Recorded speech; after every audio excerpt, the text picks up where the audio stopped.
Welcome to the Tech Egg. Don't get scrambled. Enjoy the video. You start by confirming physical ports and capabilities. Inspect both monitor and PC for VGA, HDMI, DVI, or display port. If no VGA cable exists, pick an adapter type. Passive adapter works only when source supports analog. Otherwise, choose an active converter. Once done, plug adapter into source, then connect monitor cable or adapter output.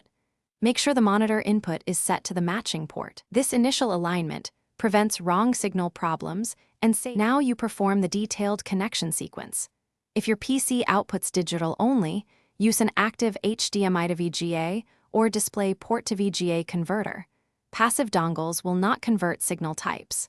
Power the converter when needed via USB or included adapter so the analog output is stable.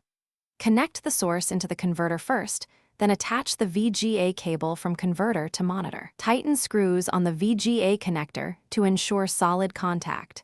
Once connected, restart the source to force detection.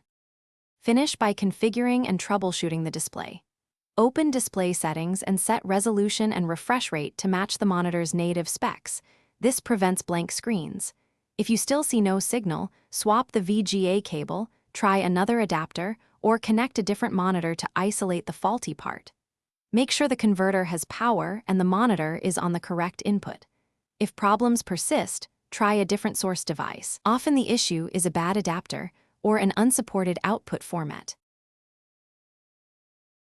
Thanks for watching. Consider subscribing if I helped unscramble your problems.